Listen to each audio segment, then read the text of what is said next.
చిన్నపిల్లలకైనా చెప్పచ్చు, పెద్దవాళ్ళకైనా చెప్పచ్చు. కానీ టీనేజర్స్‌ని మాత్రం అస్సలు ఒప్పించలేము. ఏమంటారు? ఎన్ని డిజైన్స్ చూపించినా, ఎన్ని కలర్ కాంబినేషన్స్ చూపించినా ఇంప్రెస్ అవ్వని అమ్మాయి ఈ ఒక్క డిజైన్‌తో ఇంప్రెస్ అయింది. హాయ్ అండి. Welcome to Deepika's art and fabric. ఈరోజు బ్లాక్ కలర్ ఫ్యాబ్రిక్ మీద ఎలా పెయింట్ వేయొచ్చు అని మీకు చూపించబోతున్నాను. ఈ black colour fabric georgette fabric అండి. ఈ జార్జెట్ ఫ్యాబ్రిక్ మనకి రెగ్యులర్‌గా ఫ్యాబ్రిక్ స్టోర్స్‌లో ఈజీగా అవైలబుల్‌గా ఉంటుంది. ఆర్ ఎల్స్ మనం ప్లెయిన్ శారీస్‌గా కూడా పర్చేస్ చేయొచ్చు. సో ఈ ఫ్యాబ్రిక్ వచ్చి డ్రెస్ అండి, ఫ్రాక్ ఇది. సో ఫ్రాక్ మీద పెయింటింగ్ వేస్తున్నాం మనం. ఈ ఫ్రాక్ మీద నేను ఫ్రీ హ్యాండ్ పెయింటింగ్ వేయాలనుకున్నాను. బట్ మీకు చూపించడం కోసం కొన్ని మార్కింగ్స్ చేస్తున్నాను. నేను చేసే మార్కింగ్ దగ్గర ఫ్లవర్ వస్తుంది. ఈ ఫ్లవర్స్ నేను ర్యాండమ్గా ఒక్కొక్క ఫ్లవర్ ఒక్కొక్క యాంగిల్లో ఉండేటట్టు పెయింట్ చేయాలనుకున్నాను. దానికోసమే నేను మార్కింగ్ వేసుకుంటున్నాను. ఇప్పుడు నేను వేసిన మార్కింగ్ ఆధారంగా ఫ్లవర్ షేప్ని నేను పెయింట్ చేయాలనుకున్నాను. ఈ ఫ్లవర్స్ అన్నీ ఈక్వల్ సైజులో ఉండవండి. నేను అన్ని ఫ్లవర్స్ డిఫరెంట్ సైజెస్లో పెయింట్ చేయాలనుకున్నాను. అండ్ డిఫరెంట్ యాంగిల్స్లో కూడా ఉంటాయి. వీటి కోసం నేను సేమ్ డిస్టెన్స్ కూడా మెయింటైన్ చేయట్లేదు. డిస్టెన్స్ కూడా చాలా ర్యాండమ్గా మెయింటైన్ చేస్తున్నాను. మనం ఇలా మార్కింగ్ చేసుకున్నప్పుడు డిజైన్ కొంచెం అటు ఇటు అయినా ఇబ్బంది ఉండదండి. మనకి పెన్సిల్ మార్కింగ్స్ ఉండిపోతాయన్న బాధ లేదు. ఎందుకంటే మనం కొంచెం వెట్ హ్యాండ్స్తో క్లీన్ చేసినా ఆర్ వెట్ క్లాత్తో క్లీన్ చేసినా ఆ మార్కింగ్స్ అనేవి పోతాయి. టీనేజర్స్ని మాత్రం ఒప్పించలేము అని ఎందుకన్నానంటే, బ్లాక్ మీద సెట్ అయ్యే కలర్స్ కాకుండా కొంచెం ఛాలెంజింగ్గా ఉండే కలర్స్ నాకు ఇచ్చారు. సో ఈ బ్లాక్ మీద నేను రెడ్తో పెయింట్ చేయాలి. ఇప్పుడు మీరు ఫ్యాబ్రిక్ మీద చూస్తున్న ఫ్లవర్స్ ఏవైతే ఉన్నాయో అవి శాంపిల్ ఫ్లవర్స్ అండి. అటువంటి ఫ్లవర్స్ని నేను ఈ మెయిన్ ఫ్యాబ్రిక్ మీద పెయింట్ చేయాలనుకున్నాను.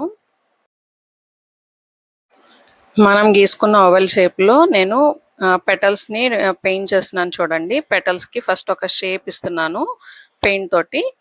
మీరు పెన్సిల్తో డ్రా చేసుకోండి పెటల్ని. సో ఈ పెటల్ అనేది ఎలా వేస్తున్నానంటే, ఫ్లవర్ ఏ డైరెక్షన్లో ఉండాలని నేను అనుకుంటున్నానో ఆ డైరెక్షన్లో నేను ఫ్లవర్ ఓపెన్ అయి ఉన్నట్టు నేను పెయింట్ చేస్తున్నాను చూడండి. ఈ జార్జెట్ మీద పెయింటింగ్ అనేది మనకి ఎప్పుడు ఛాలెంజింగ్గానే ఉంటుందండి.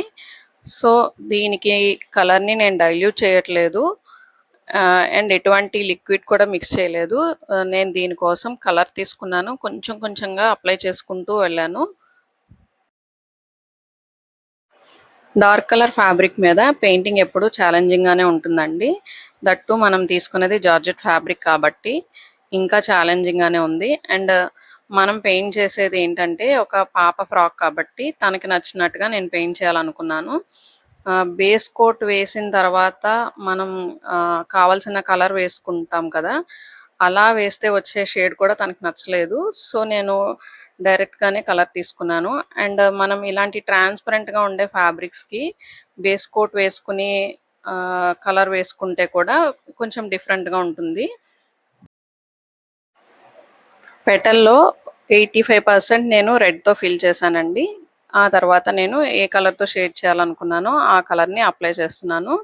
నేను దానికి ఆరెంజ్ తీసుకున్నాను. ఆరెంజ్ని పైనుంచి అప్లై చేసి అండ్ కిందకి స్ట్రోక్ లాగుతున్నానండి. నేను స్ట్రోక్ వేస్తున్నాను.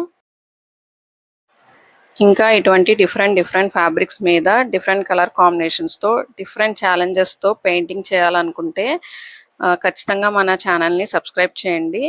ఎందుకంటే మీరు ఈ ఛానల్లో మరిన్ని పెయింటింగ్ వీడియోస్ చూడబోతున్నారు. వీడియోని మొత్తం స్కిప్ చేయకుండా చూడండి. నేను వేసిన పెయింటింగ్ మీకు నచ్చితే ఖచ్చితంగా వీడియోని లైక్ చేయండి. సో ఈ పెయింటింగ్ గురించి 2 టిప్స్ అనేవి నేను ఈ వీడియోలో షేర్ చేయబోతున్నానండి. వీడియోని మొత్తం స్కిప్ చేయకుండా చూసి నేను చెప్పిన టిప్స్ మీకు అర్థమైనాయో లేదో నాకు కామెంట్స్లో చెప్పండి. మీకోసం ఇంకొక పెటల్ పెయింట్ చేసి చూపిస్తున్నాను చూడండి. ఇది కూడా 80% రెడ్ కలర్తో ఫిల్ చేస్తున్నాను. నేనైతే కలర్ వెట్గా ఉన్నప్పుడే సెకండ్ కలర్ కూడా వేస్తున్నాను చూడండి. సో ఇప్పటి వరకు 3 పెటల్స్ పెయింట్ చేశాను కదా, ఈ 3 పెటల్స్లో మీకు ఏదైనా డిఫరెన్స్ తెలిసిందా? ఆ డిఫరెన్స్ ఏంటో కూడా నేనే చెప్తాను చూడండి. ఇంతకు ముందు మనం పెయింట్ చేసిన 2 పెటల్స్ డ్రై అయిన తర్వాత ఏ షేడ్లోకి వచ్చాయో చూడండి. అండ్ ఇప్పుడు మనం ఫ్రెష్గా పెయింట్ చేస్తున్న పెటల్ రెడ్ కలర్లో ఉంది, అబ్జర్వ్ చేశారా? అది ఎందుకు అంటే డ్రై అయిన తర్వాత మనం వేసిన పెయింటింగ్ అనేది ఆ షేడ్లోకి మారుతుంది. ఓవెల్ షేప్ ఎక్కడైతే కర్వ్ తిరుగుతుందో ఆ ప్లేస్లో వచ్చే పెటల్ని నేను పెయింట్ చేసి చూపిస్తున్నాను చూడండి. ఆ పెటల్ మనకి పైనుంచి కనిపిస్తుంది అండ్ బ్యాక్ సైడ్ నుంచి కూడా కనిపిస్తుంటుంది. దానికోసం నేను హాఫ్ పెటల్ని రెగ్యులర్ డైరెక్షన్లో స్ట్రోక్ లాగితే అండ్ మిగిలిన హాఫ్ పోర్షన్ని నేను కింద నుంచి పైకి స్ట్రోక్ లాగాను చూడండి. ఇక్కడ వరకు పెయింట్ చేసిన తర్వాత మీకు అర్థమయ్యే ఉంటుంది. మిగిలిన పోర్షన్ మొత్తం ఆరెంజ్ కలర్తో యాజ్ ఇట్ ఈస్ మనం స్ట్రోక్ ఇస్తే పెటల్ కంప్లీట్ అవుతుందండి. అబ్జర్వ్ చేయండి. అండ్ ఇప్పుడు ఆరెంజ్ కలర్తో మిగిలిన పెటల్స్కి ఎలా అయితే మనం స్ట్రోక్ వేసామో అలాగే స్ట్రోక్ పెయింటింగ్ చూడండి. అండ్ ఈ హాఫ్ పోర్షన్ పైనుంచి ఆరెంజ్ కలర్ వేసిన ఇలా చేసినప్పుడు పెటల్ మనకి వంపు తిరిగినట్టుగా న్యాచురల్గా కనిపిస్తుంది చూడండి. ఈ జార్జెట్ ఫ్యాబ్రిక్ మీద పెయింట్ చేయడానికి కావలసిన టిప్స్ అన్నీ ఇప్పుడు చెప్తాను చూడండి. టిప్ నెంబర్ 1, ఇటువంటి ఫ్యాబ్రిక్ మనం పెయింట్ చేసినప్పుడు చాలామంది ఫ్రేమ్ పెట్టనవసరం లేదు, మనం ఒక ప్లాంక్ మీద పెట్టి పెయింట్ చేయొచ్చు అని చెప్తున్నారు. ఇటువంటి ఫ్యాబ్రిక్కి అది సజెస్టబుల్ కాదండి. మీరు టైట్గా ఫ్రేమ్ పెట్టి అప్పుడు పెయింట్ చేయాలి. టిప్ నెంబర్ 2, ఈ టిప్ అనేది మనం బ్లాక్ జార్జెట్ మీద పెయింట్ చేసినప్పుడు మీకు యూజ్ అవుతుంది. ఇలా బ్లాక్ జార్జెట్ మీద పెయింట్ చేసినప్పుడు మీ కలర్ని డైల్యూట్ చేయొద్దు. టిప్ నెంబర్ 3, మీరు పెయింట్ చేస్తున్న బ్రష్ ఏదైతే ఉందో అది ఫ్లాట్ బ్రష్ కావచ్చు, రౌండ్ బ్రష్ కావచ్చు.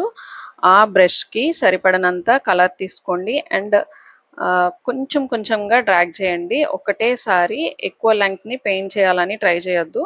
కొంచెం కొంచెంగా పెయింట్ చేసుకుంటూ మీరు పెయింట్ చేయాల్సిన పోర్షన్ని ఫిల్ చేయండి.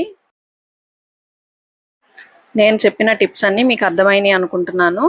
నేను చెప్పిన టిప్స్ మీకు యూస్ఫుల్ అనిపిస్తే ఖచ్చితంగా నాకు కామెంట్స్లో చెప్పండి. ఇటువంటి పెయింటింగ్స్ మీకు కావాలి అంటే స్క్రీన్ మీద కనిపిస్తున్న నెంబర్కి వాట్సాప్ చేయండి. నెక్స్ట్ ఎటువంటి ఫ్యాబ్రిక్ మీద ఎటువంటి డిజైన్ చూడాలనుకుంటున్నారో నాకు కామెంట్స్లో చెప్పండి. సో లాస్ట్ పెటల్ని కూడా పెయింట్ చేస్తున్నాను. వీడియోని స్కిప్ చేయకుండా ఎండ్ వరకు చూడండి, సో దట్ ఫైనల్ అవుట్పుట్ ఎలా ఉంటుందో మీకు తెలుస్తుంది. అండ్ వీడియో కంప్లీట్గా చూసిన తర్వాత నా పెయింటింగ్ నచ్చితే ఖచ్చితంగా వీడియోని లైక్ చేయండి అండ్ ఛానల్ని సబ్స్క్రైబ్ చేయండి.